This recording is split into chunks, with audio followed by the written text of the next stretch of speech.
connectons, voilà, et nous allons commencer ces moments de prière.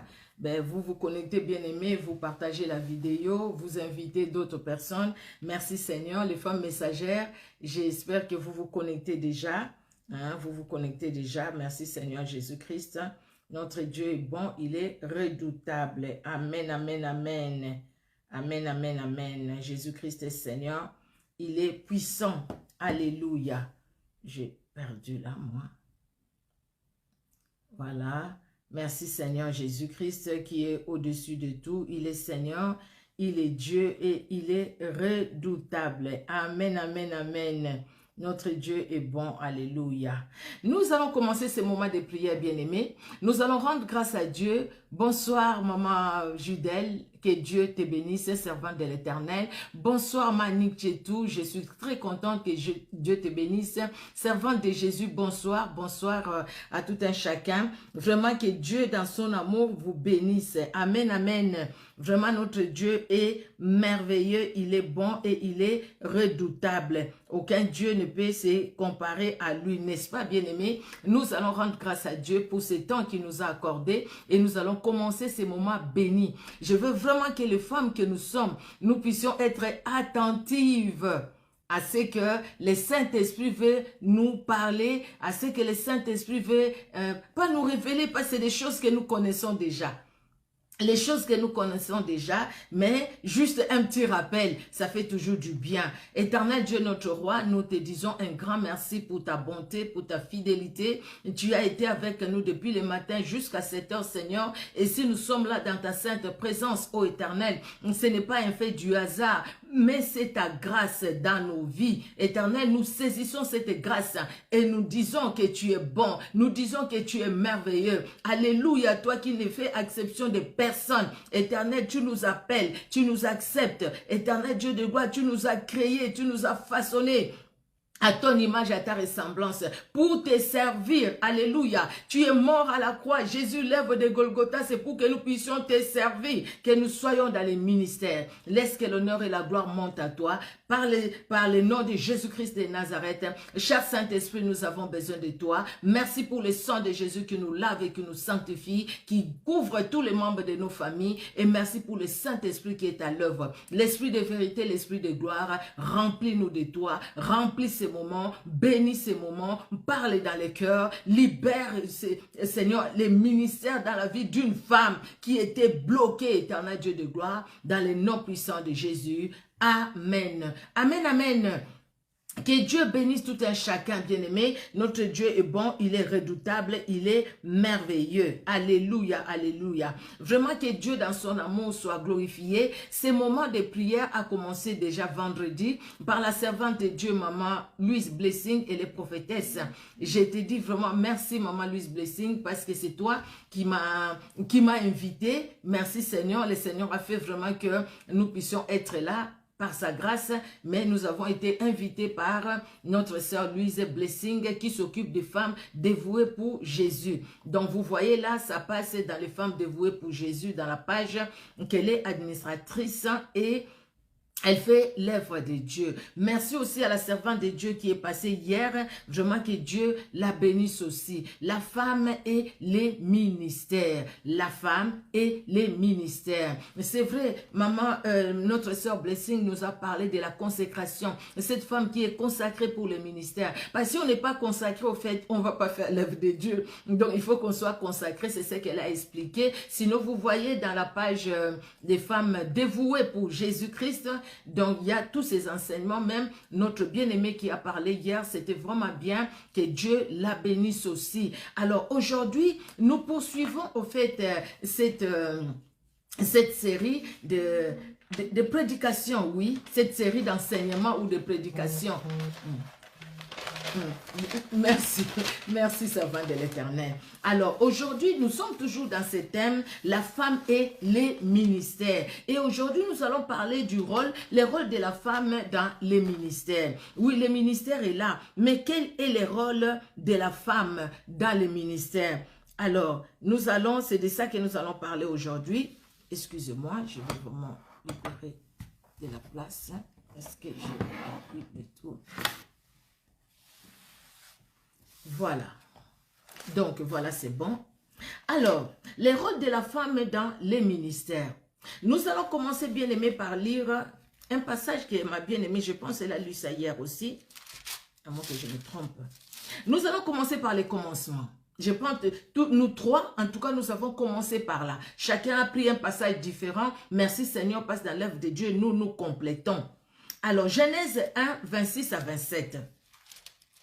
Genèse 1, 26 à 27, la Bible nous dit: puis Dieu dit, faisons l'homme à notre image, selon notre ressemblance, et qu'il domine sur les poissons de la mer, sur les oiseaux du ciel, sur le bétail, sur toute la terre, et sur tous les reptiles qui rampent sur la terre. Dieu créa l'homme à son image, il les créa à l'image de Dieu, il créa l'homme et la femme. L'homme et la femme créés à l'image de Dieu. Dieu a créé l'homme, il a créé la femme. Amen. Nous n'allons pas parler de la femme, tout ce que nous connaissons déjà. Oui, la famille naide et tout ça, oui, merci Seigneur, c'est ce que la Bible nous dit. Dieu a créé, comme Dieu a créé l'homme, comme Dieu a créé aussi la femme. Donc, l'homme et la femme, nous sommes les créatures de Dieu. Dieu nous a beaucoup aimés. Et il nous a créés. Regardez dans le chapitre 5. Le chapitre 5 nous dit, toujours de Genèse, nous dit, voici les livres de la postérité d'Adam. Lorsque Dieu créa l'homme, il les fit à la ressemblance de Dieu. Il créa l'homme et la femme. Il les bénit et il les appela du nom d'homme lorsqu'ils furent créés. Parce qu'au fait, Dieu voit l'homme qu'il a créé et à partir de l'homme, il a tiré la femme. Quand Dieu voit l'homme, Dieu voit la femme. Dieu voit l'homme, Dieu voit la femme. Il voit la femme, il voit aussi l'homme. Parce qu'au fait, c'est les gens qui viennent d'une même source. Et la source, c'est Dieu lui-même, le créateur.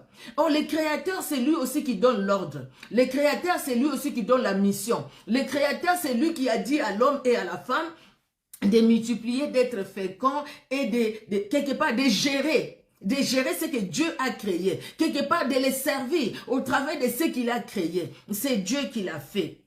Bien aimé, j'ai écrit, Dieu place l'homme et la femme pour travailler. Caïn et Abel descendent d'Adam et Ève. Caïn, il n'est pas dans la volonté de Dieu, parce que lui-même éloigne son cœur de la volonté de Dieu. Abel est dans la volonté de Dieu. Abel veut servir Dieu. Abel fait la volonté de Dieu. Et parce qu'il fait la volonté de Dieu, son frère est jaloux, son frère va le tuer.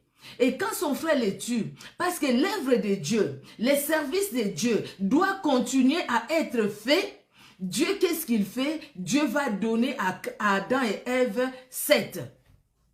Et la Bible nous dit même avec Seth, il a commencé à invoquer le nom de l'Éternel.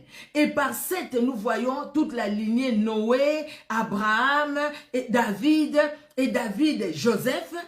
Et Joseph va avoir une épouse, une fiancée, que la Bible appelle Marie. Et Marie, la fiancée de Joseph, bien aimé, dites-moi dans la Bible, les serviteurs, les servants de Dieu sont là. Les serviteurs de Dieu, vous qui dites, écoutez une femme prêcher, c'est écouter le diable en personne. Je me dis, si vous pesez, ça me donne même la chair des poules. Je me demande, hommes, vous frères, qui prononcez des phrases pareilles, si vous mesurez vos propos, dire qu'écouter une femme prêcher, c'est écouter le diable lui-même. C'est-à-dire que la femme, c'est le diable. La femme n'est pas le diable. Parce que Dieu, quand il les a créés, quand il nous a créés à son image. C'est-à-dire que le diable a été créé à l'image de Dieu. Aucun ange n'a été créé à l'image de Dieu. Le diable, c'était un ange. Il n'a pas été créé à l'image de Dieu. Comment comparer la femme au diable? J'ai écouté ça, peut-être que vous l'avez écouté. Moi, j'ai écouté ça. Quelqu'un qui le dit et qui le répète. La dernière fois même, il disait cette personne, ses frères. Il disait, je le dis et je le répète, si vous écoutez une femme prêcher, vous écoutez directement le diable. C'est le diable en personne que vous écoutez. C'est triste. J'ai de la peine pour vous, frères, parce que vous n'avez rien compris. Si vous avez compris, dès la création, vous ne pouviez pas prononcer cette phrase et vous ne pouviez pas induire beaucoup de gens en erreur. Que vous soyez pour le ministère de la femme, c'est un problème. C'est un problème. Que vous ne soyez pas pour le ministère de la femme, c'est un autre problème. C'est vous qui voyez. Vous croyez ou vous ne croyez pas. Mais je veux vous dire quelque chose. La Bible nous parle de Marie. Marie, la mère de Jésus. Marie, elle est, et c'est pourquoi j'ai commencé par les commencements, dans la généalogie de Jésus-Christ. Seth, il est venu, parce qu'il y a quelqu'un qui devait servir les intérêts de Dieu. Caïn est parti, Abel est parti. Caïn est loin de Dieu. Mais qui va servir l'intérêt de Dieu? Qui va servir la gloire de Dieu? Qui va en fait honorer Dieu? Dieu ne va pas laisser un vide. Parce que Dieu veut qu'il soit honoré. Et Dieu a besoin de l'homme qu'il a créé, de la femme qu'il a créée, pour au fait être dans sa moisson, pour obéir à sa voix et faire son œuvre.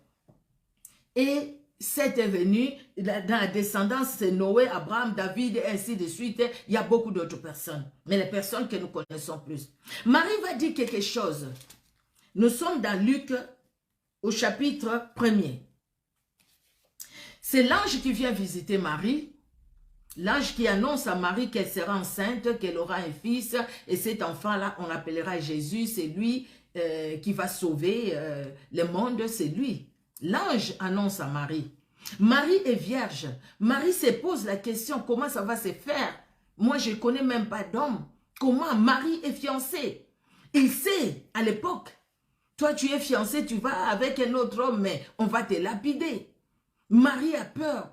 Mais Marie va dire quelque chose de très important. Regardez Luc 1 au verset 38. La Bible dit, Marie dit, « Je suis la servante du Seigneur, qu'il me soit fait selon la parole. » Et l'ange la quitta. « Je suis la servante du Seigneur. » Dites-moi, montrez-moi dans la Bible où on nous dit, Marie servait Dieu. Et elle servait Dieu dans quoi? Marie. Marie elle-même qui dit à l'ange que Dieu a envoyé, « Je suis, moi Marie, je suis la servante de l'Éternel, qu'il me soit fait selon ta parole. » Elle se reconnaît servante de l'Éternel parce que Marie est elle est au service de Dieu. Donc quelque part, je vais faire ce que Dieu veut que je fasse. Porter sa vie en moi et engendrer cette vie, je l'accepte. Je suis servante de l'Éternel. Montre-moi dans la Bible ce que Marie faisait. Elle servait Dieu comment? Comment Marie a servi Dieu? Mais elle est servante de l'Éternel. Donc une femme peut être une servante de l'Éternel. N'est-ce pas? La Bible le montre. Cela ne se limite pas là-bas. Il dit, je suis servante de l'Éternel. Bien-aimé, les ministères, c'est quoi? Notre sœur Louise Blessing l'avait expliqué aussi. Les ministères dans le christianisme, c'est le service qu'un croyant ou une croyante accomplit selon un appel particulier de Dieu pour l'Église.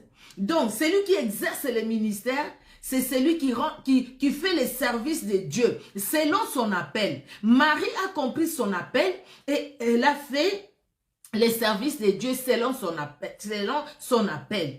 Est-ce que tu as un appel de Dieu ou pas? Dans les ministères, Dieu appelle tout simplement les hommes et pas les femmes. Dieu qui a créé l'homme à son image et à sa ressemblance. Dieu qui a créé la femme à son image et à sa ressemblance. Dans sa moisson, dans son service, Dieu appelle que l'homme, il n'appelle pas la femme. Mais non, c'est pas vrai. Parce que la Bible nous montre que Dieu appelle et l'homme et la femme dans les ministères, dans les services. Donc, les ministères, c'est les services que nous allons, les services que nous rendons, que nous accomplissons selon l'appel. Il y a Paul nous dit, il y a de ceux qui sont appelés comme apôtres, il y a de ceux qui sont appelés comme prophètes, comme évangélistes, comme enseignants, comme pasteurs. Selon l'appel, les 5 ministères que Dieu a donnés à l'Église, les 5 ministères ne sont pas une exclusivité des hommes. Les 5 ministères sont aussi pour les femmes. Pourquoi? Parce que la femme aussi est appelée à accomplir les services pour lesquels Dieu l'a appelée. Dieu a appelé Marie pour un service. Dieu t'a appelé toi pour un service. Dieu m'a appelé moi pour un service. On ne va pas dire, écoutez, Dieu m'appelle, mais je ne fais pas parce que je suis une femme. Mais tu auras des comptes à rendre à Dieu. Parce que chacun de nous rendra compte à Dieu. La Bible dit que chacun de nous rendra compte à Dieu. Ce n'est pas tout simplement les hommes, hein. Même les femmes aussi rendront compte à Dieu. Parce que les hommes comme les femmes, nous avions reçu de Dieu. Et ce que nous avions reçu de Dieu, c'est pour que nous puissions les mettre au service de Dieu selon l'appel de chacun. Selon l'appel de tout un chacun. Dieu n'a pas appelé tout le monde à être pasteur, à être prophète, évangéliste, prophétesse, ainsi de suite. Mais Dieu a appelé à établir les uns comme apôtres, les autres comme prophètes, les autres, et ainsi de suite. Les 5 ministères dans l'église. Bien-aimé, quand on voit l'église avec un petit O minuscule, hein, avec un petit E là, c'est l'église bâtiment. Mais quand on voit l'église avec un grand E, c'est l'église de la communauté des rachetés. Quand nous voyons l'église, nous parlons de l'église, pas l'église avec un petit E, avec un E minuscule, bâtiment, parce que c'est pas ça ce qui va sauver. Mais nous parlons de l'église en tant que communauté, en tant que communauté des rachetés, en tant qu'assemblée des rachetés. Quand nous voyons l'église en tant qu'assemblée des rachetés, dans les rachetés, il y a les hommes, dans les rachetés, il y a aussi des femmes, n'est-ce pas? C'est vrai, non? Il y a les hommes, il y a aussi des femmes dans les rachetés. Maintenant, bien-aimés, maintenant, l'homme qui a reçu l'appel de Dieu dit oui Seigneur, mais voici je veux faire ta volonté. Et la femme qui reçoit l'appel de Dieu dit non Seigneur, je ne veux pas faire ta volonté parce que je suis une femme. Sinon les hommes vont m'étouffer. Sinon les hommes vont m'empêcher de faire ce que tu m'as demandé de faire. Non bien-aimé, juste comprendre, je reprends encore la définition. Les ministères en Christ, dans le christianisme, c'est le service qu'un croyant ou une croyante, la personne qui est rachetée, cette personne-là, ce n'est pas tout simplement quelqu'un qui croit, mais quelqu'un qui accepte Jésus-Christ comme Sauveur et Seigneur. Donc, c'est le service que cette personne-là accomplit selon l'appel que Dieu lui a donné, selon l'appel du Seigneur. Vous voyez, bien-aimés, j'ai pris juste un exemple. Vous voyez dans les ministères, comme on voit dans les ministères dans nos pays, même ici, nous sommes en France, eh ben, chacun partout il est, en Afrique et partout, le président de la République est élu, le président de la République choisit son premier ministre, le premier ministre va choisir ses ministres. Et ces ministres-là sont nommés par ordonnance présidentielle. Ils sont nommés par ordonnance présidentielle. Bon, moi, maman Micheline, parce que je suis maman Micheline, je vais me rendre à l'Élysée. Je sais que le conseil des ministres, je ne sais pas quel jour, je me rends là-bas, je dis, vous savez, je suis maman Micheline, je suis venue participer à la réunion. Qui va m'accepter? Qui va me faire même entrer là-bas? Pourquoi? Parce que je n'ai pas été nommée. Je n'ai pas été nommée par le président de la République, dont le président de la République ne me reconnaît pas comme ministre dans ce pays. Ministre de quoi? Vous voyez? Mais nous sommes là, nous sommes dans une autre organisation. Nous sommes dans une autre hiérarchie. Nous sommes là où Dieu lui-même, Jésus-Christ lui-même, lui, le chef, Jésus-Christ, le chef suprême, lui, il t'a nommé toi, il t'a établi, il t'a choisi. Il m'a nommé moi, il m'a établi, il m'a choisi. Maintenant, il nous appelle au conseil des ministres. Il dit, mon fils vient, ma fille vient. Maintenant, moi, parce que je suis une femme, je vais dire, ah non, je ne vais pas aller parce que tu es une femme. Parce qu'à côté, il y a quelqu'un qui me dit, toi, tu ne vas pas aller parce que tu es une femme. Et pourtant, nous voyons dans la parole de Dieu, bien-aimé, où Jésus-Christ est lui-même, nous y allons. Nous y allons, bien-aimé. La personne qui appelle, c'est qui? J'ai posé la question à mon pasteur, à l'église chez moi. Je lui ai dit, pasteur, qu'est-ce que vous pensez du ministère de la femme? J'ai posé la question. Alors, il m'a posé une question. Il me dit, Micheline, qui appelle dans les ministères? Les ministères, c'est les services. D'accord? J'ai dit oui, les ministères, c'est les services. Mais qui appelle dans ces services? J'ai dit, c'est Jésus-Christ. Bon, Jésus-Christ qui appelle. Il appelle qui? Il appelle que les hommes ou il appelle les hommes et les femmes? J'ai dit, il appelle les hommes et les femmes. Mais pourquoi? Et puis, on a parlé des assemblées de Dieu ici. Bref, donc voilà. Donc, reconnaître ce que Dieu lui-même établit. Dieu appelle quelqu'un et toi, tu dis que non, écouter cette personne-là, c'est comme si tu écoutais le diable en personne. Vous voyez les dangers? Vous voyez comment certaines personnes eux-mêmes vont aller en enfer parce que tout simplement, ils ont dénigré la grâce que Dieu a mis dans les femmes que nous sommes, bien-aimés. Voyons dans la Bible, bien-aimés, les femmes qui ont été dans les services de Dieu, les femmes qui ont servi Dieu, Dans le Nouveau Testament, nous allons passer comme ça, je vais donner le passage biblique, hein, si vous pouvez écrire. Nous voyons Déborah. Déborah, c'était la juge en Israël. Elle était prophétesse aussi, dans Juge 4. Vous voyez l'histoire de Déborah. Nous voyons aussi la femme de Jaël, la femme de Héber. Cette femme, elle a délivré Israël de la main de Sisera. Elle a fait les services que Dieu lui a mis de faire. Parce que Déborah l'avait dit. Déborah va dire à Barak, comme tu refuses d'aller, tu veux aller avec moi. Parce que Barak avait même peur de Sisera. Il dit, écoutez, Sisera sera vaincu, mais toi tu n'auras pas la gloire de cette victoire. C'est par une femme que Sisera sera tué. Et Jaël, Dieu lui a donné une stratégie. Lisez toujours dans Juge 4. Vous allez voir l'histoire de cette brave femme. Vous voyez? Et il y a une femme qui a sauvé sa ville. Son nom n'est pas cité. C'est dans 2 Samuel 20. C'était sous Joab. Voyez la sagesse que cette femme va utiliser pour sauver sa ville. Sa ville devrait être détruite. Sa ville devait être coupée même, donc saccagée. Les gens devraient mourir. Mais cette femme, Dieu lui donne la sagesse. Et cette femme va servir Dieu par le fait qu'elle va sauver sa ville. Dans 2 Samuel 20, son nom n'est pas donné. Donc, son nom n'est pas donné parce que toi aussi, tu peux sauver ta ville, tu peux sauver ta famille, tu peux sauver ta tribu, tu peux sauver ton clan. Mais tu es une femme. Il y avait des hommes à l'époque de cette femme. Mais qu'est-ce que les hommes ont fait? Ils sont allés s'enfuir. Ils sont allés se cacher. Parce que c'est Joab qui venait. Et Joab ne blaguait pas. Hein. Lui, il tuait. Hein. C'était pas de la blague. Hein. Mais cette femme s'est levée. Cette femme a parlé. Elle a demandé à parler à Joab. Elle a parlé à Joab. Elle a sauvé sa ville. Il y a Séphora, la femme de Moïse. Que dire de cette brave femme? Et elle a même sauvé la vie de son mari. Séphora, la femme de Moïse. Ça, c'est dans l'Ancien Testament. Que dit d'Esther? Que dit de Ruth? Les gens que Dieu a utilisés pour une mission. Aujourd'hui, nous lisons le nom de Ruth dans la généalogie de Jésus. Parce que quelque part, elle a accepté de servir Dieu. Où tu seras, où je serai. Ton Dieu sera mon Dieu. Et Boaz lui dit même, tu n'as pas cherché les jeunes garçons, mais tu es venu te réfugier sous les ailes de l'Éternel, le Dieu d'Israël. Dieu te fera du bien. Vous voyez, bien-aimés, nous allons aller maintenant dans le Nouveau Testament. Parce que le grand problème, c'est là. Parce que Paul a parlé, c'est dans le Nouveau Testament, n'est-ce pas?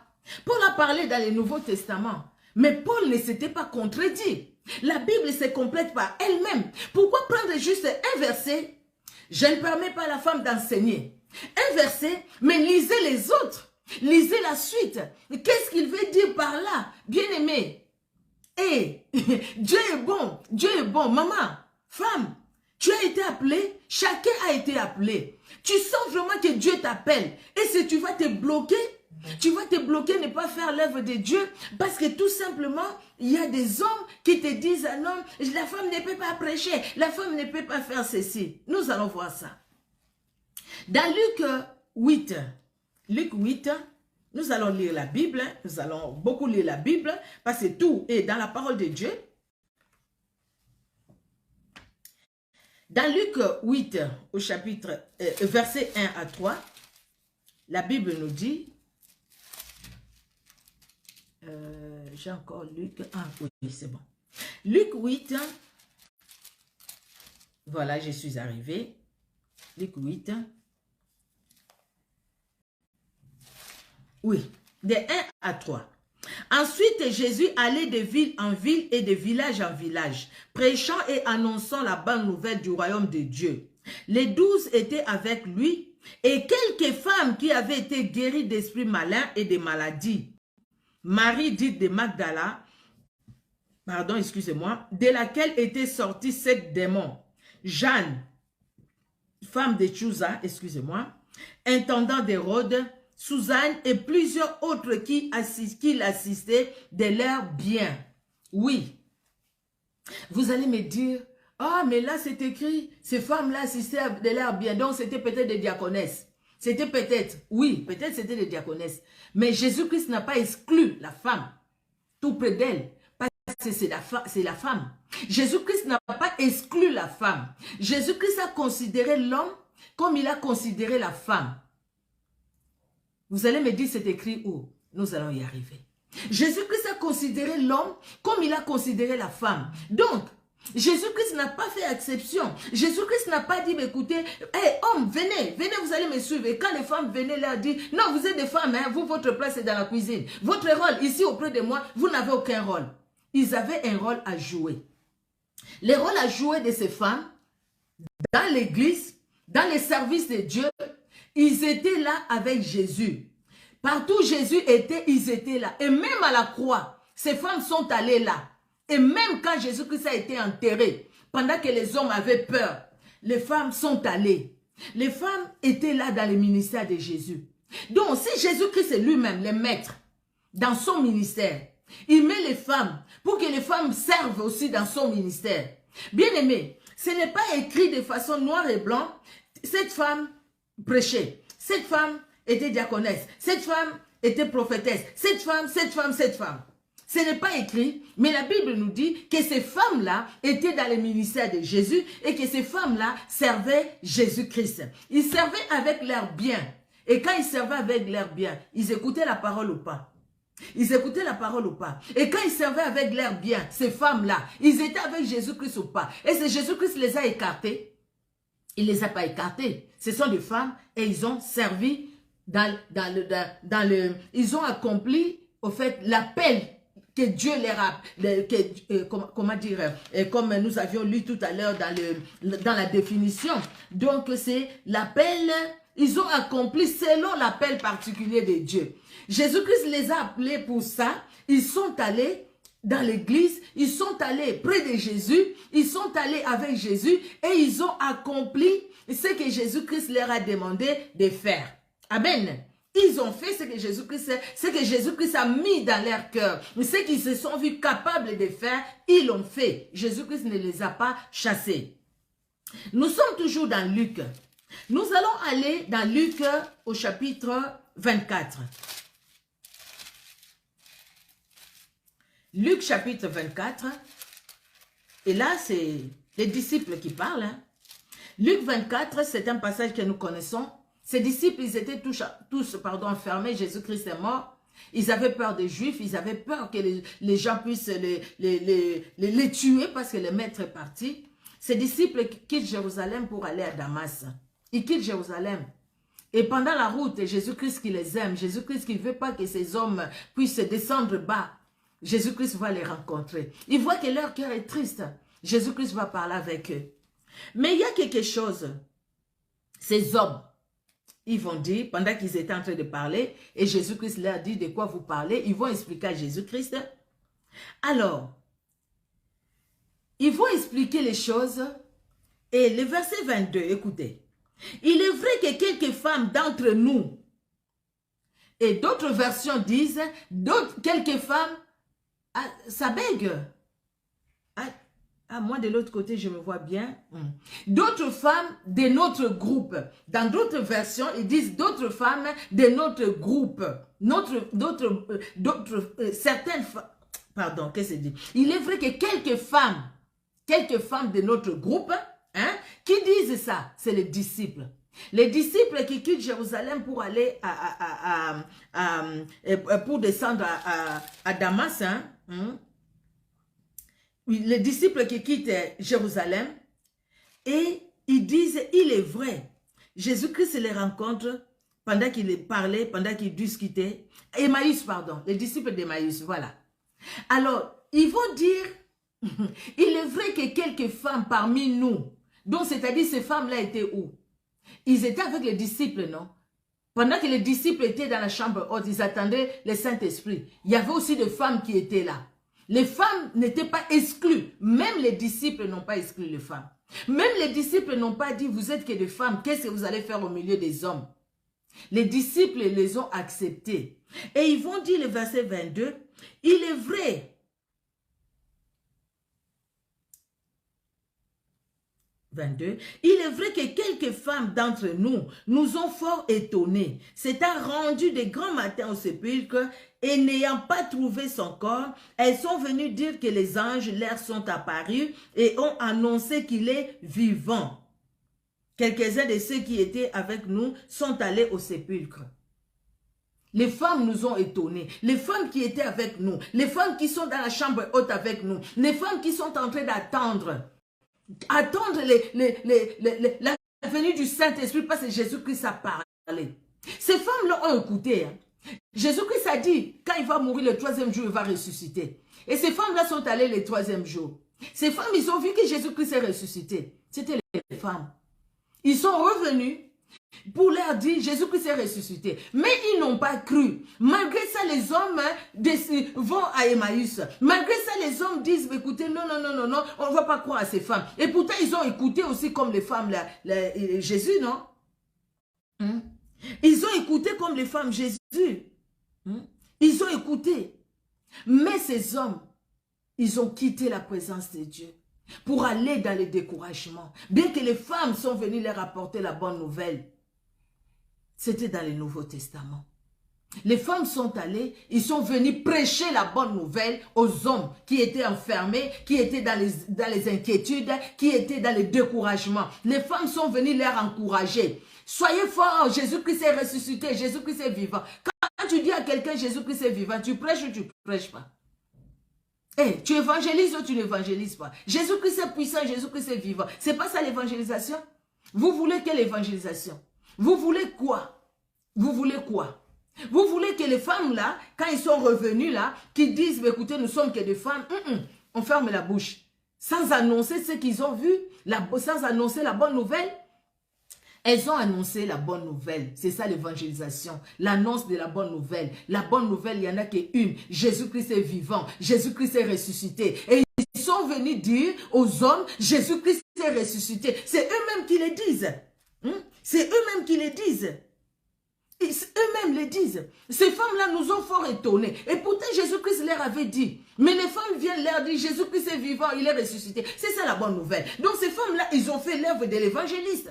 Elles ont évangélisé. Vous voyez. Mais que dit de Marie de Magdala? Pourquoi Jésus-Christ n'est pas allé voir les gens qui étaient bien avec leur mari? Il est allé voir cette femme-là. Jésus-Christ ne savait pas. Les disciples étaient étonnés, non? Mais est-ce que Jésus-Christ était étonné? Pourquoi il a engagé une discussion avec cette femme? Parce que Jésus-Christ a vu dans cette femme une servante.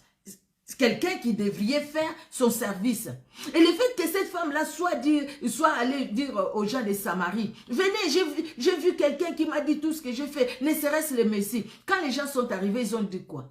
Nous croyons non seulement à ce que tu nous as dit, mais à ce que nous avons entendu nous-mêmes. Et cette femme n'a pas fait l'œuvre de l'évangéliste. C'est quoi l'évangélisation? Dites-moi, vous, qui dites qu'écouter une femme, c'est écouter le diable en personne. Dites-moi, pour vous, l'évangélisation, c'est quoi?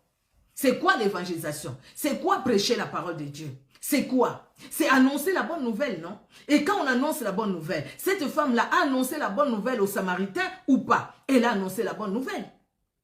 C'est comme ces femmes qui sont allées tôt le matin voir Jésus-Christ est ressuscité. Elles sont revenues, elles ont annoncé aussi la bonne nouvelle. Alléluia. Nous allons voir dans la Bible, nous sommes toujours dans la parole de Dieu, bien aimé. Nous allons dans Romains.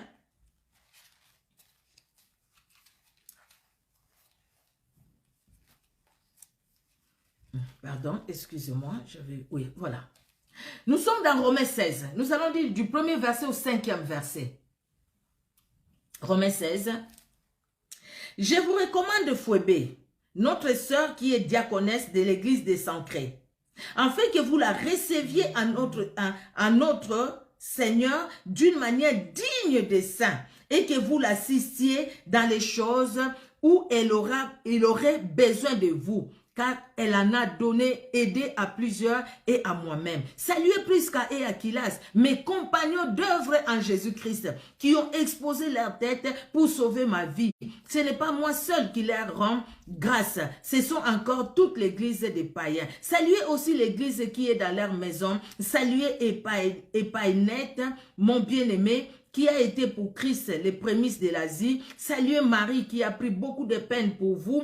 Saluez Andronicus et Junias mes parents et mes compagnons de captivité qui jouissent d'une grande considération parmi les apôtres et qui même ont été en Christ avant moi. Saluez Amplia, mon bien-aimé dans le Seigneur. Je suis allé jusqu'au verset 8. Vous allez comprendre pourquoi. Je suis allé jusqu'au verset 8. Paul parle de son ministère et quelque part, il présente toutes les personnes. Il présente les personnes qui ont servi dans le ministère avec lui. Et parmi ces personnes, il parle de Phobé. Lui, la grâce que Dieu lui a donnée, l'appel de Dieu pour lui, c'est être diaconesse. Elle a servi en tant que diaconesse, mais son rôle dans l'œuvre de Dieu, c'est servir en tant que diaconesse. Elle a servi en tant que diaconesse par rapport à ces femmes-là qui ont servi en tant qu'évangélistes, par rapport à la femme samaritaine qui a servi en tant qu'évangéliste, et elle sert en tant que diaconesse. C'est pas fini. Et puis Paul qui dit, vous la recevez avec tous les honneurs, tous les respects d'une servante de l'Éternel, d'une servante de Dieu. Parce que c'est une femme qui a fait l'œuvre de Dieu avec moi, Paul. Donc, il recommande Phobé pour que l'Église puisse la recevoir avec tous les honneurs d'une servante de Dieu, d'un ministre de l'Éternel. Vous voyez? Et elle va dire aussi de saluer Prisca et Aquilas, mes compagnons d'œuvre en Christ. Pourquoi il parle de Priscilla et Aquilas? Priscilla et Aquilas, c'est un couple qui aime Dieu, un couple qui sert Dieu, un couple qui va servir Dieu aussi avec Paul. Paul n'a pas dit, Priscilla, toi tu viens pas, je reste avec Aquilas. Et Priscilla était là. Priscilla apporte aussi la parole de Dieu. Nous allons voir ça avec Apollos. Vous voyez? Et la Bible nous dit encore, le verset 7. Saluez Andronicus et Junias. Junias, c'est qui? Allez chercher, mettez dans Google Junias. C'est qui? Junias dans la Bible, c'est qui? Junias, mettez dans Google, vous-même, vous allez voir. Et la Bible dit, il ajoute... Et Junias, mes parents et mes compagnons de captivité qui jouissent d'une grande considération parmi les apôtres. Donc Junias était considéré comme la première apôtre femme. Junias est une femme, ce n'est pas un homme. C'est une femme, Junias. Allez chercher, c'est le verset 8, Romains 16, 7. Junias, c'est une femme qui est considérée une apôtre. Parce que ces hommes et cette femme, Junias, étaient très considérés parmi les apôtres. Parce qu'eux-mêmes, ils étaient aussi apôtres. Paul qui dit à la femme, je ne permets pas à la femme de prêcher. Paul reconnaît le ministère de cette femme qui a travaillé avec elle, avec lui, Paul, comme apôtre Junias. Donc, c'est-à-dire, Paul n'a pas dit que voilà, la femme n'a pas un ministère. La femme ne peut pas avoir un ministère. La femme ne peut pas servir dans l'œuvre de Dieu. Paul n'a jamais dit ça. Ce jour-là, Paul vous posera la question, dites-moi là où j'ai dit que la femme ne peut pas servir dans l'œuvre de Dieu. Vous allez dire quoi, Paul, ces jours-là, au ciel? Vous allez dire quoi? Ah, Paul, tu as dit que la femme ne prêche pas. J'ai dit que la femme ne prêche pas, mais dites-moi là où j'ai dit que la femme ne peut pas servir. Mais quelque part aussi, nous allons voir ce que Paul a dit. Vous voyez, Junia, c'est une femme apôtre. Vous voyez, quand Paul toujours parle, je regarde mes passages bibliques pour ne pas rater un. Philippiens 4, pardon. Philippiens 4, vous allez m'accorder peut-être 5 minutes de plus pour que je finisse. Philippiens 4, la Bible dit de 1 à 3. Écoutez, bien-aimés. C'est pourquoi, mes bien-aimés et très chers frères, vous qui êtes ma joie et ma couronne, demeurez ainsi fermes dans le Seigneur, mes bien-aimés. J'exhorte Évodie et j'exhorte Saint-Tiche à être des mêmes sentiments dans le Seigneur. Et toi aussi, fidèle collègue, oui, je t'ai pris de les aider. Elles qui ont combattu pour l'évangile avec moi et avec Clément et mes autres compagnons d'œuvre dont les noms sont dans les livres de vie. Alléluia. Et frère, toi qui dis qu'écouter une femme, c'est écouter le diable en personne, j'aimerais que tu me répondes. Et réponds-moi. Dis-moi, dis-nous. Pourquoi tu ne lis pas ces passages? Pourquoi tu ne lis pas? Et vous, qui venez injurier les femmes qui prêchaient la parole, qui annonçaient la bonne nouvelle. Vous injuriez les femmes qui annoncent la bonne nouvelle. Vous injuriez même des choses vraiment impossibles. C'est comme si vous n'aviez pas de femmes, vous n'aviez pas de mamans, vous n'aviez pas de sœurs. Quelle honte! Vous dites être des apôtres ou des disciples de je ne sais qui. Mais entre ça, vous injuriez une femme qui apporte la bonne nouvelle, qui t'a pas injurié, qui apporte juste la bonne nouvelle. Écoutez, c'est la Bible. C'est pas ma parole, c'est la Bible. C'est Paul qui exhorte son cher collègue pasteur. Et il lui dit, écoutez, et toi aussi fidèle collègue, oui, je t'ai pris de les aider, elles qui ont combattu pour l'évangile avec moi. C'est-à-dire quoi? Elle, Évodie et Syntyche, c'était des servantes de l'Éternel. Elles ont combattu pour l'évangile. Elles ont combattu pour l'évangile comment? Elles ont apporté la parole de Dieu. Quand elles ont apporté la parole de Dieu, en tant que qui? Évangéliste, prophète, enseignant, ou docteur, hein, c'est ça, enseignant, ou pasteur. Mais elles ont combattu avec Paul. Paul dit, elles ont combattu avec moi dans l'évangélisation. Ils ont combattu avec moi pour l'évangile. Ils ont combattu pour l'évangile avec moi. Pour que l'évangile soit annoncé. Peut-être c'était avec l'air bien. Mais ici, Phoébé, la Bible le dit clair. Diaconesse, elle est diaconesse. C'était ça son rôle. Donc, dans l'église, il y a des diaconesses. Dans l'église aussi, il y a des anciens, mais qui sont femmes. Donc, des évêques qui sont femmes. Dans l'église aussi, bien aimé, il y a des prédicateurs, il y a des enseignants, il y a des docteurs qui sont femmes. Parce qu'ils ont combattu pour l'évangile de Christ. Combattre pour l'évangile de Christ, mais c'est faire les 5 ministères dans la Bible. C'est faire ce que Dieu a donné comme ministère dans la Bible. Vous voyez, Dieu a choisi les femmes, ces femmes-là, pour que ces femmes-là puissent faire l'œuvre de Dieu avec un grand apôtre comme Paul. Paul, c'était pas un petit, hein. Pour la vue des choses qu'aucun homme n'a vu, hein. Lui-même le dit, hein. Je connais un homme qui a été transporté au ciel, 3e ciel, je ne sais plus quoi. Hein. Cet homme a entendu les choses qu'aucun oreille n'a entendu, aucun homme. Cet homme-là, il dit, mais si je dois me vanter, c'est de cet homme-là, pas de mes faiblesses, moi, Paul. Dieu l'a amené, il a vu des choses grandes. Et maintenant, Paul va travailler avec des femmes. Et maintenant, Paul trouve que ces 2 femmes-là ont des problèmes. Les 2 femmes-là ne s'entendent pas. Et Paul dit, non, non, non. C'est des gens qui ont travaillé avec moi pour que l'évangile aille loin. Il ne dit pas que ces femmes-là m'ont insisté avec l'air bien. Mais il dit, ils ont combattu pour l'évangile. Combattre pour l'évangile, bien-aimé. Oui, on peut combattre avec ses biens, on donne. Mais c'est quelqu'un qui prie, qui intercède. C'est quelqu'un qui annonce la parole de Dieu. C'est quelqu'un qui prophétise. C'est quelqu'un qui enseigne. C'est quelqu'un qui dit ce que le Saint-Esprit lui annonce. Donc, qui prophétise.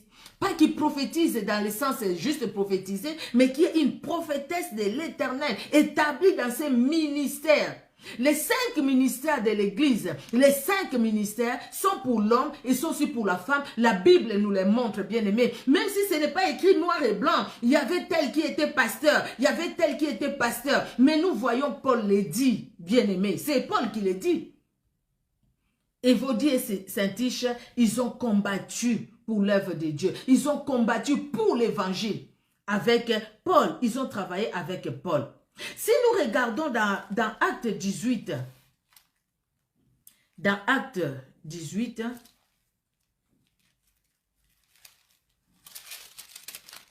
Acte 18, 24 à 26, 18, 24, 26. Alors, un juif nommé Apollos, originaire d'Alexandrie, homme éloquent et versé dans les Écritures, vint à Éphèse. Il était instruit dans la voie du Seigneur et fervent d'esprit. Il annonçait et enseignait avec exactitude ce qui concerne Jésus, bien qu'il ne connaisse que le baptême des gens. Il s'est mis à parler librement dans la synagogue. Aquilas et Priscille, l'ayant entendu, les prirent avec eux. Ils lui exposèrent plus exactement la voie de Dieu. Aquilas et Priscille, ils prennent Apollos. Apollos parlait, il connaissait le baptême des gens. Et Aquilas et Priscille, eux qui étaient avec Paul et qui connaissaient un peu plus que Apollos, ils appellent Apollos. La Bible dit les deux, ils ont enseigné à Apollos, ils ont dit à Apollos ce qu'il devrait faire et ce qu'il devrait comprendre. Apollos n'a pas dit, ben, écoute, hé, Priscilla, tais-toi. Laisse Aquilas me parler parce que c'est un homme. Toi, tu ne peux pas me parler. Bien-aimé, parler devant une personne, parler devant les gens de sa famille, ou parler devant les gens qui sont nombreux, 10 ou 20 personnes, je ne sais pas combien, annoncer la bonne nouvelle. Annoncer. Dites-moi, déjà, je pose une question. La femme samaritaine a annoncé la bonne nouvelle à combien de personnes? Toute la ville là de Samarie qui sont venus voir Jésus, ils étaient combien? Cette femme a annoncé la bonne nouvelle à combien de personnes? Mais comment est-ce qu'aujourd'hui, à cette époque aujourd'hui, une femme ne peut pas annoncer la bonne nouvelle à 12 personnes, à 1000 personnes? Qui l'interdit? Personne. Vous voyez que vous faites des torts. Moi, je suis appelé, je vais finir par mon témoignage. Je suis appelé, si je ne fais pas l'œuvre de Dieu, j'aurai des comptes à rendre avec Dieu. Vous êtes appelé, ma soeur, vous êtes appelé, ma soeur. Vous savez en quoi Dieu vous a appelé. S'il ne vous a pas appelé, ben écoutez, demandez à Dieu quel est votre appel. Vous demandez quel est votre appel pour bien siéger dans le conseil des ministres de Dieu. Parce que si vous ne connaissez pas votre appel, vous allez être là, vous allez dire quoi devant le conseil? Vous allez dire quoi?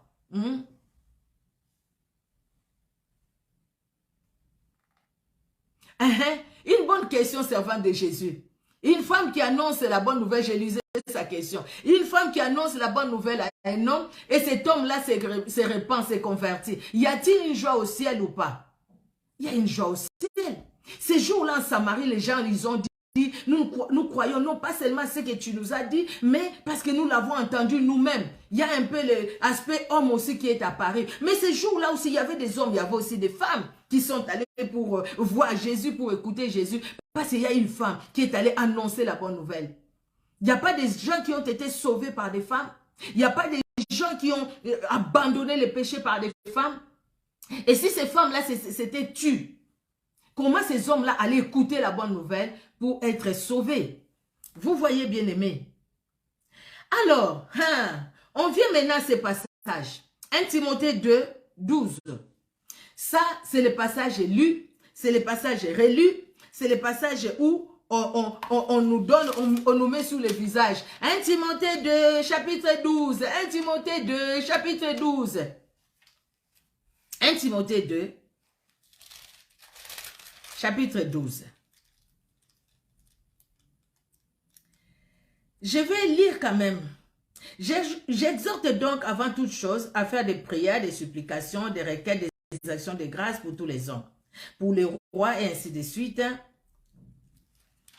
Alors, cela est bon et agréable devant Dieu notre Sauveur, qui veut que tous les hommes soient sauvés et parviennent à la connaissance de la vérité.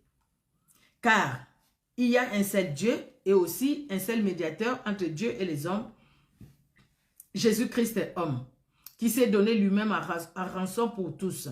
C'est là le témoignage rendu en son propre temps. Alors, et pour lequel j'ai été établi prédicateur et apôtre. J'ai dit la vérité, je ne mens pas.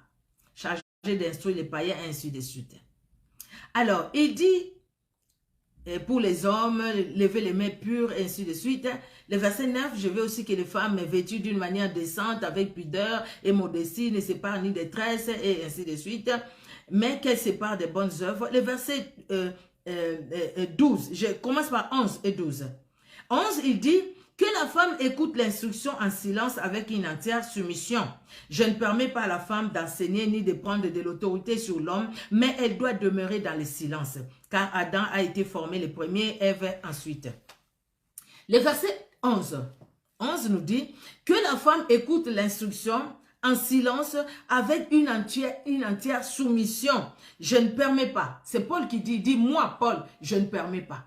C'est Paul qui le dit. Paul n'a pas dit que le Seigneur, vous voyez, vous savez quand Paul parle dans 1 Corinthiens 7, il dit quand il parle de mariage, de marier, il dit moi Paul, pas le Seigneur mais moi Paul, je l'ai dit. Paul dit je ne permets pas à la femme de prêcher, ni de prendre de l'autorité sur l'homme. Paul n'a pas dit le Seigneur m'a dit. Il y a des choses que Dieu lui a envoyé de dire. Paul a dit je vous parle de la part du Seigneur. Dieu m'a dit. Paul, et quand il parlait, c'est Dieu qui lui avait dit. Mais là, c'est une appréciation personnelle. C'est quelque chose de personnel. Déjà à partir du verset 11. Vous savez, j'avais un prof, par la grâce de Dieu, je fais les études bibliques, comme chacun de nous, par le Saint-Esprit, gloire à Dieu. Et je suis allée aussi dans un institut pour apprendre un peu plus, par la grâce de Dieu. Mais vous savez, le professeur, notre professeur, lui, il était reconnu dans les assemblées de Dieu comme docteur. Donc, c'est quelqu'un, vraiment, la parole de Dieu, il vous l'explique. Mais vous ne pensez pas qu'il y avait un problème à cette époque-là? Il y avait un problème. Parce qu'au fait, les hommes et les femmes ne s'asseyaient pas. C'est pas comme aujourd'hui, l'homme et la femme, ils sont là. Même déjà aujourd'hui, moi je vois à l'église, hein, l'homme qui parle, qui chuchote à l'oreille de sa femme, ou la femme qui chuchote à l'oreille l'homme qui chuchote à l'oreille de son épouse. Donc ils se parlent, je me dis, et pourtant ils sont mariés. Ils peuvent aller parler de tout ça chez eux. Mais des fois, quelque chose qui lui vient comme ça, ils chuchotent. Et s'il n'y avait pas un problème à cette époque, il n'y avait pas un problème où les femmes étaient à gauche, les hommes à droite, où cet homme-là pouvait quitter, cette femme pouvait quitter là-bas pour aller pendant que le culte est en train de passer, ou pendant que la prédication est en train de passer, où les femmes parlent. On voit aujourd'hui, même dans nos églises aujourd'hui, les femmes qui restent avec les enfants derrière. Il faut les voir à un moment, des fois ils parlent même des enfants. Au lieu de parler, d'écouter, d'écouter au fait, comment dire, d'écouter au fait la parole de Dieu, au lieu d'écouter la parole de Dieu. Et Paul dit, écoutez, que les femmes se taisent dans les assemblées. Au lieu que les femmes commencent à parler, taisez-vous. Si vous avez quelque chose à expliquer, écoutez, attendez chez vous. Vous allez dire ça, mais taisez-vous. Vous savez, je veux vous dire, toujours dans 1 Timothée, j'ai prélevé ça. 1 Timothée 3, voyons ce que la Bible dit. Je vais revenir sur 1 Timothée 2. 1 Timothée 3. 1 Timothée 3, c'est juste après. De 8 à 13, la Bible dit, c'est Paul maintenant qui parle de l'organisation dans l'église, hein, l'organisation dans l'église. Alors, il dit, les diacres aussi doivent être honnêtes, éloignés de la duplicité, des excès de vin, d'un gain sordide, conservant les mystères de la foi dans une conscience pure. Qu'on les éprouve d'abord, et qu'ils exercent ensuite leur ministère s'ils sont sans reproche. Les femmes de même doivent être honnêtes, non médisantes, sobres, fidèles en toutes choses. Je me pose la question, peut-être vous vous êtes posé la même question que moi. Réalisez chapitre 3. Paul est en train de parler du ministère. Il parle des évêques, il parle des diacres. Il parle des diacres et là, il vient ajouter aussi les femmes de même. Qu'est-ce que les femmes viennent faire pendant que lui, il est en train de parler du ministère? Vous êtes posé cette question-là. Vous êtes posé cette question-là. Qu'est-ce que les femmes viennent faire? Les femmes, ils sont venus faire quoi? Parce que Paul est en train de parler du ministère. Il parle des anciens, il parle des diacres, comment ils doivent être. Et il vient au milieu, il ajoute aussi les femmes, comment les femmes doivent se comporter aussi. Les femmes de même doivent être honnêtes, non médisantes, sobres, fidèles en toutes choses. Les diacres doivent être le mari d'une femme. Il parle des diacres, il parle des femmes, il parle encore des diacres. C'est parce que les femmes aussi étaient dans l'œuvre de Dieu. Les femmes aussi étaient dans les ministères. Les femmes aussi étaient au service. Mais écoutez, si nous voyons que le ministère, c'est le service que nous accomplissons avec les dons particuliers que Dieu nous donne, l'appel de Dieu, selon ce que Dieu t'a donné comme don, selon l'appel de Dieu, nous n'allons pas compliquer les choses. Parce qu'au fait, même Paul lui-même n'a pas compliqué les choses. Mais qui complique les choses au fait? C'est aujourd'hui. C'est aujourd'hui où les choses sont compliquées. C'est vrai, je comprends les hommes qui disent, voilà quand les femmes qui prêchent, des fois aussi les femmes vous faites la honte. On voit une femme qui est devant, qui prêche avec un pantalon qui serre tout son corps. Et quand il prêche comme ça avec le micro, il tourne à gauche, il tourne à droite, avec des talons de 20 cm. Il tourne à gauche, il tourne à droite, tout ça pour que les gens voient ton derrière. Là, vraiment, tu as un esprit de séduction. Là, vraiment, tu as un esprit de Jézabel. Mais les femmes qui prêchent ne sont pas des Jézabel. J'ai vu là-bas, c'est en grand, c'est écrit. Les femmes qui prêchent sont des Jézabel. Jézabel, c'est un esprit. Il y a des hommes aussi qui ont l'esprit de Jézabel. Écoutez les femmes vous prêcher. Écoutez les femmes vous expliquer les choses. Oui, vous expliquer les choses. Parce que des fois, vous dites les choses juste pour les dire parce que vous êtes des hommes. Non, non, non, non, non. Les hommes, vous avez reçu la grâce de Dieu. Les femmes aussi ont reçu la grâce de Dieu. Oui, toutes, nous avons reçu la grâce de Dieu. Dieu les appela hommes. Dieu créa l'homme et la femme, il les appela hommes. Il les appela hommes. Parce que pour Dieu, c'est une personne.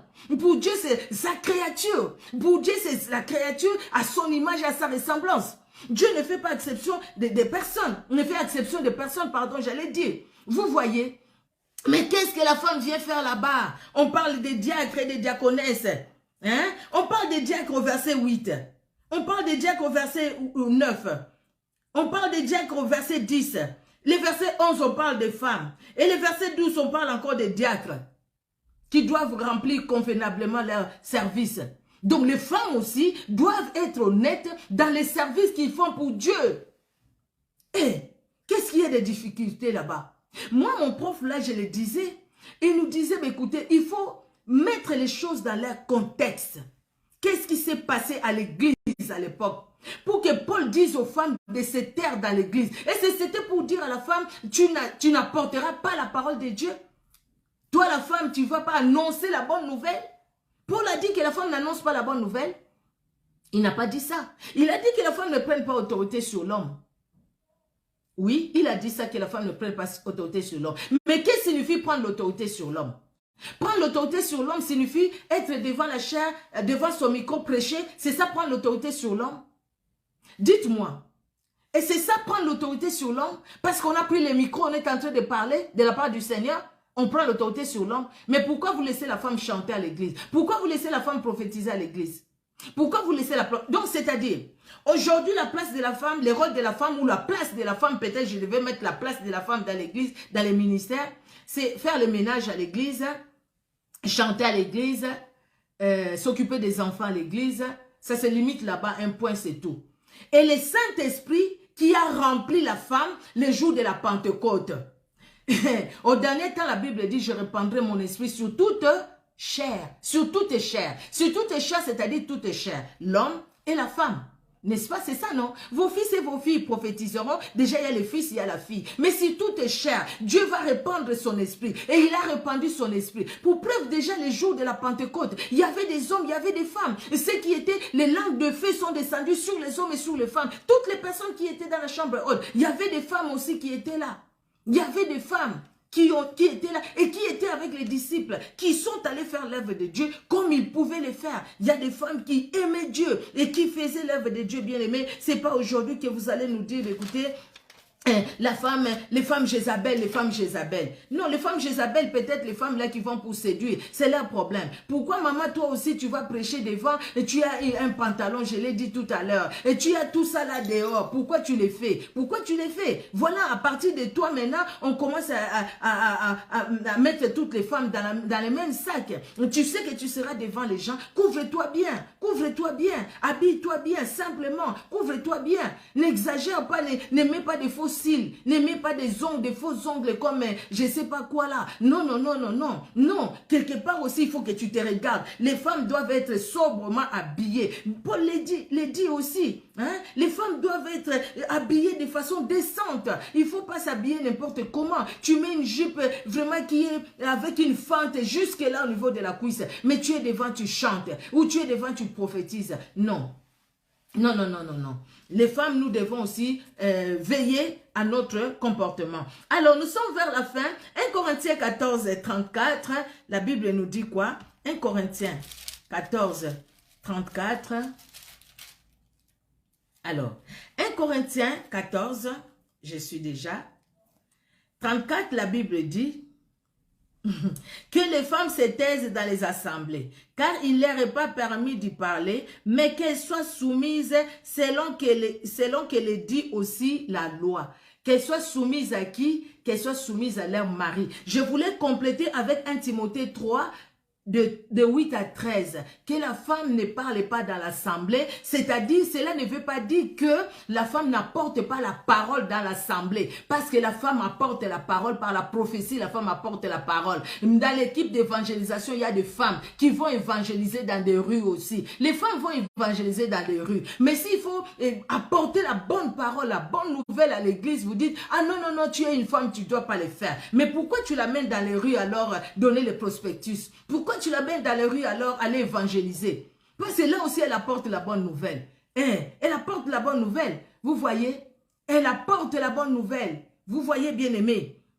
Hein? La femme ne doit pas prendre, ne doit pas, il dit que la femme soit soumise. C'est tel que la loi dit, la femme est soumise à son mari. Oui, la soumission, il la faut. Il la faut, il la faut, il la faut. Moi, j'ai vu une dame, franchement, franchement, c'est une dame de chez moi. C'est une dame de chez moi, je vous assure. Cette dame-là, elle est très connue, très connue, très connue. Si je donne même les noms là, les Congolaises la connaissent, peut-être vous l'avez trouvé même sur YouTube. Et cette dame-là, elle rentre à l'église, elle rentre la dernière.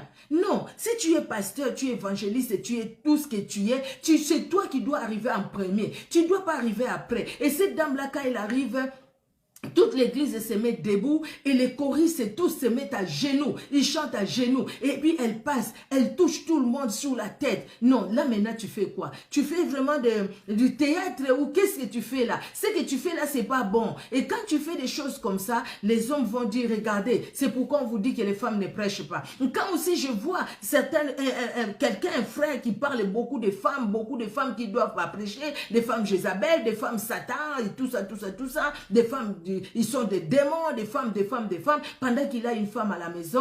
Quand je vois les vidéos qu'elle présente, les vidéos qu'elle montre, quelque part je me dis, la faute aussi les femmes, nous devons revoir les choses. Tu es pasteur, tu es invité quelque part, habille-toi simplement, habille-toi bien, correctement, vraiment porte ce que tu peux porter, mais correctement. Je pense que même s'il faut prêcher devant, pour moi, je pense même qu'il faut que nous puissions éviter les pantalons. Ou vraiment si tu mets un pantalon, il faut quelque chose dessus vraiment qui te couvre bien. Mais c'est mieux d'éviter les pantalons. Pour moi, je pense vraiment parce que les pantalons prêcher devant, moi personnellement je n'aime pas. Moi personnellement, et pourtant je porte les pantalons quand je suis, voilà, je porte les pantalons, mais passer devant prêcher, je trouve que c'est pas bon. Il y a des hommes, moi j'ai déjà prêché devant au moins plus de 2000 personnes. Plus de 2000 personnes, et il y avait les pasteurs, il y avait plusieurs églises, l'Assemblée de Dieu, et ces jours-là, ils m'ont choisi moi pour apporter la parole. Il y avait tous les pasteurs de toutes ces églises, l'Assemblée de Dieu. J'ai tremblé comme pas possible,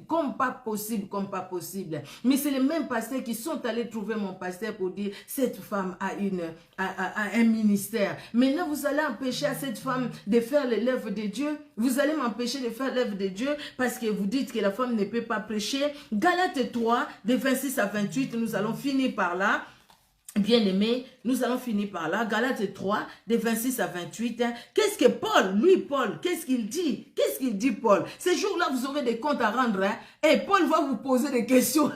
Paul va vous demander, est-ce que vous avez lu toute ma parole? Et si vous aviez lu toutes les lettres que j'ai écrites, comment est-ce que vous vous êtes limité seulement à ces versets au lieu de voir les compléments de ces versets? J'ai expliqué ce que je voulais dire par là. Paul, je pense qu'il va demander à ces gens qui disent, écouter une femme, c'est écouter une sorcière. Moi, j'ai été déjà injuriée pendant que j'apportais la parole. Injuriée vraiment. Mais des insanités même, des insanités. Vous voyez, tout simplement, vous apportez la parole de Dieu. C'est vous qui soutenez les politiciens. Ou non, c'est vous êtes une femme. Et oui, si vous avez mis vos menstrues pour venir apporter la parole de Dieu. Vous êtes une femme, vous n'avez pas de droit parce que écouter une femme, c'est écouter une sorcière. Écouter la femme qui prêche, c'est une sorcière. Et des choses comme ça. Nous avons écouté ça. Nous avons écouté ça, mais ne nous taisons pas, faisons l'œuvre de Dieu. Galates 3, de 26 à 28, 3, 26 à 28, la Bible nous dit, car vous êtes tous fils de Dieu par la foi en Jésus-Christ. Vous tous qui avez été baptisés en Christ, vous avez revêtu Christ. Il n'y a plus ni juif ni grec, il n'y a plus ni esclave ni libre, il n'y a plus ni homme ni femme, car tous vous êtes en Jésus-Christ. Et si vous êtes en Christ, vous êtes donc la postérité d'Abraham, héritier selon la promesse. Nous sommes la prospérité, la postérité. La postérité d'Abraham. Abraham engendra,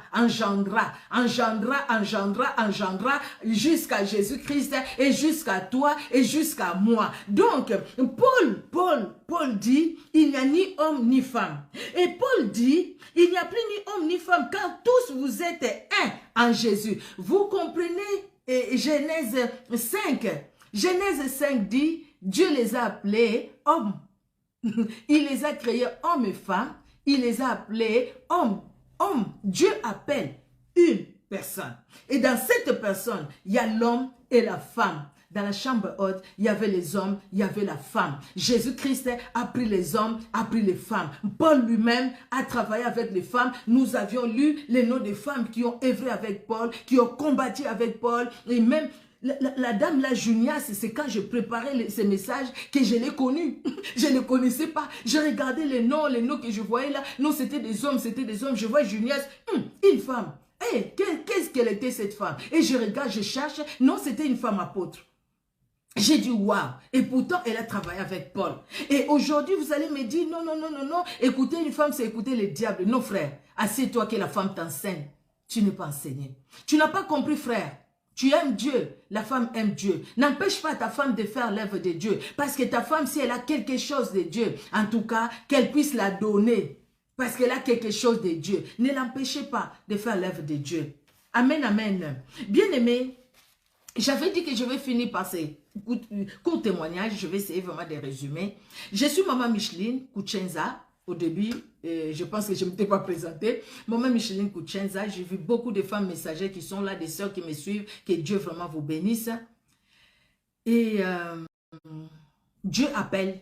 Quand il appelle, il a appelé. Il donne un don particulier, un appel particulier. Tu fais l'œuvre de Dieu. À l'église, j'étais à l'église comme nous allons à l'église. Nous servons le Seigneur comme nous le faisons. Et moi, je faisais le ménage à l'église. Je balayais l'église.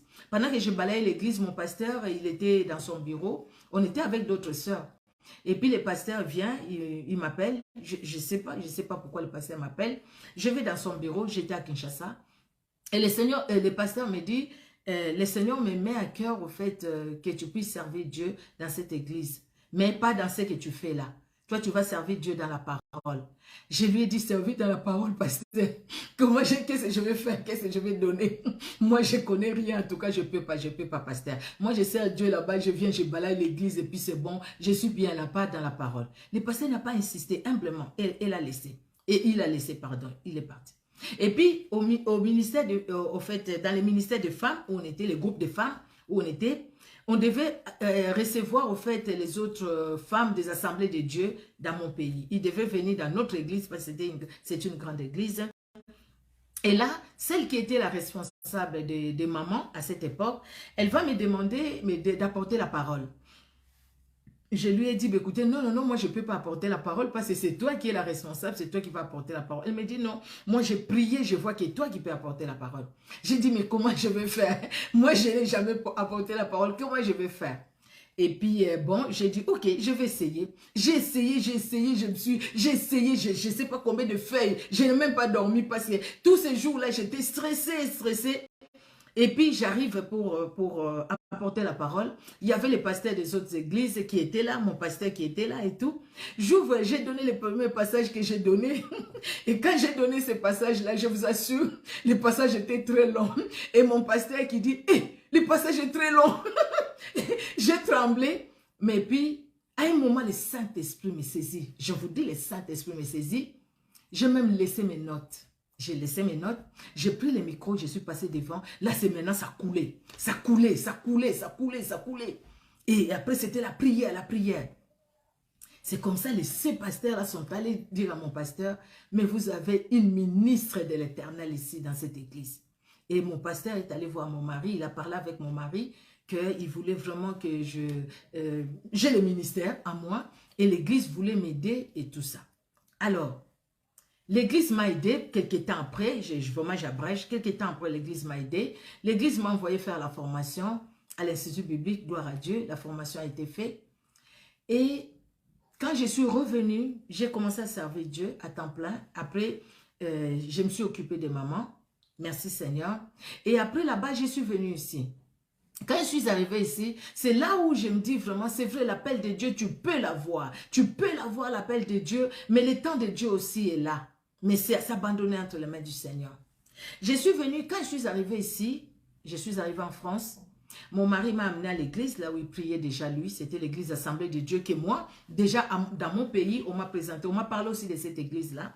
J'arrive, je vois une mamie, elle est déjà décédée, elle avait déjà 90 ans à l'époque, 90 ans. Cette mamie-là elle m'a entendu juste prier, et cette mamie-là m'a cherché après la prière, elle m'a tenu par la main, elle m'amène voir le pasteur, elle dit au pasteur, le pasteur c'est un blanc, elle dit au pasteur, pasteur, ne laissez pas cette femme comme ça. Et puis elle parlait doucement, vous voyez 90 ans, hein. Elle dit, pasteur, ne laissez pas cette soeur, elle a quelque chose de Dieu. C'est une soeur vraiment qui a le ministère, c'est une soeur spirituelle. Le pasteur dit, mais nous ici, on n'a pas le ministère de femmes. Nous ici, la femme ne peut pas prêcher, non, c'est pas possible. Sinon qu'elle aille à la chorale ou qu'elle s'occupe des enfants avec mon épouse. Et puis après, la femme du pasteur m'a appelé, j'ai commencé à m'occuper des enfants aussi avec lui. Merci Seigneur, c'est passé, j'ai accepté ça. À l'église, je suis venue, le ministère des femmes n'est pas considéré. Ok, c'est bon. Et un jour, il y a une compatriote, en fait, son mari et elle, ils ont fait un accident. Nous sommes allés avec une autre sœur qui était ici à Clermont, qui est maintenant à Lyon. Nous sommes allés avec cette sœur-là pour rendre visite. Nous sommes arrivés. Nous, on ne savait pas qu'ils avaient reçu, au fait, un pasteur qui était venu de Paris, je pense. Le pasteur doit être du Gabon. Alors, on arrive là-bas et puis on salue, on demande comment ça s'est passé et tout. Il n'y avait que eux, hein. Donc, lui, le monsieur, son épouse et les enfants. Et puis, on a parlé. Moi, j'ai dit, on va prier. On a prié. Et puis après, je vois quelqu'un qui descend. Et puis, il nous présente. Ah non, c'est le pasteur tel. Je ne vais même plus me souvenir de son nom, franchement. Son prénom, je ne me souviens même plus. Et pasteur tel qui est venu pour un moment de prière ici chez nous. Parce que à l'église où sa petite sœur prie. Et ils étaient à Clermont, mais le pasteur à Paris, sur Paris. Et puis après, le pasteur me regarde comme ça, il me dit, j'étais dans ma chambre là où je suis, j'étais en train de prier. Le Seigneur me dit, descends, il y a 2 femmes qui sont venues là-bas, mais une, je l'ai appelée pour mon œuvre. Tu vas lui parler. Et puis le pasteur dit, est-ce que je peux vous parler, ma soeur? J'ai dit, ok. Je suis allée et il m'a parlé, il me dit, je ne vous connais pas, je vous vois pour la première fois, mais le Seigneur me dit qu'il y a... Vous êtes une ministre du Seigneur. Ne retenez pas ce que vous avez en vous. Pourquoi vous ne commencez pas l'œuvre de Dieu ici, depuis que vous êtes venu? Je lui ai dit, mais non, moi je suis à l'église, je suis bien, je m'occupe des enfants, donc c'est bon, commencer l'œuvre, c'est compliqué, tout ça, tout ça. Et ce frère-là, ce qu'il a fait, comme les couples là, en fait, là où nous sommes allés, ils priaient dans la même église que nous, mais pas, en fait, eux, c'était dans, comment dire, comme une cellule hein, de la grande église où je suis. Donc, et c'était dans cette cellule. Mais le dernier dimanche de mois, on se rencontre tous. Dans toutes ces églises-là, on vient tous dans la grande église. Alors, il a parlé avec eux, il a demandé les numéros de mon mari. Il a appelé mon mari pour dire que votre femme, vraiment, elle a quelque chose de Dieu. Dieu l'a appelé dans les ministères. Et puis, ce qu'elle a fait, il ne s'est pas arrêté là-bas. Le dimanche, il est venu à l'église, il a vu mon pasteur. Il dit à mon pasteur, et puis il dit à mon pasteur, vous voyez cette soeur, elle a quelque chose de Dieu. Ne la laissez pas comme ça. Parce que là, vraiment, c'est une femme de Dieu. Sinon, si elle part, vous allez rater une bénédiction que Dieu vous a donnée à l'église. Et là, les pasteurs maintenant commencent à demander aux femmes de l'église s'ils veulent qu'il y ait des réunions de femmes et tout. Les femmes, ils ont accepté, mais il s'est fait que lui, il est parti. Parce qu'il devait, les assemblées de Dieu permettent beaucoup des pasteurs ici en France. Un autre pasteur est arrivé. Le pasteur qui est arrivé, bon... Les ministères de la femme, non, ok, il n'y a pas de souci, moi je continue l'œuvre de Dieu, mais entre-temps, j'avais demandé au pasteur que j'ai commencé les ministères de femmes parce que je ne pouvais pas rester comme ça, c'est comme si je ne faisais pas, au fait, je ne répondais pas à l'appel de Dieu. Le pasteur a dit, ok, vous pouvez commencer, mais pas à l'église. J'ai commencé les ministères des femmes, merci Seigneur, les ministères ont commencé et nous continuons jusqu'à aujourd'hui par la grâce de Dieu. Mais entre-temps, mon pasteur à l'église, il me suit quand je fais les vidéos et tout. Il savait déjà que j'avais les ministères pastoraux à moi. Ça, il le savait. J'avais les ministères pastoraux. L'église reconnaît les ministères pastoraux en moi. Et c'est mon pasteur. Et même ici, les pasteurs là où je suis allée, apporter la parole de Dieu. Tout de suite, il y avait une prophétie où le Seigneur montrait que j'avais le ministère pastoral. J'ai dit, bah, écoutez, moi-même, j'ai dit, bah, écoutez, non, moi, j'aime pas les titres, pasteur et tout. Non, non, non. Je reste comme ça, servante de l'Éternel. Mais à un moment, le Seigneur m'a interpellé moi-même. On ne refuse pas les dons que Dieu t'a donnés. On ne refuse pas. Parce que c'est une responsabilité de reconnaître les ministères que Dieu a mis en toi. Parce que tu dois rendre compte dans le conseil des ministres. Tu dois rendre compte à Dieu. Lui, les suprêmes, lui, l'autorité suprême. Lui qui établit les ministres. C'était pas facile. Mais après, j'ai accepté. Et voilà, mon pasteur a accepté aussi. En fait, mon pasteur a envoyé un apôtre qui est venu ici, qui m'a ordonné comme pasteur. Donc, je suis pasteur. J'ai continué à m'occuper des femmes messagères à Clermont-Ferrand. Et par la grâce de Dieu, la suite, Dieu seul sait. Dieu seul sait par la grâce de Dieu. Et je ne sais pas, dans ce cadre-là, tu vas dire quoi? Tu vas dire quoi? Tu vas dire que je n'ai pas écouté Dieu?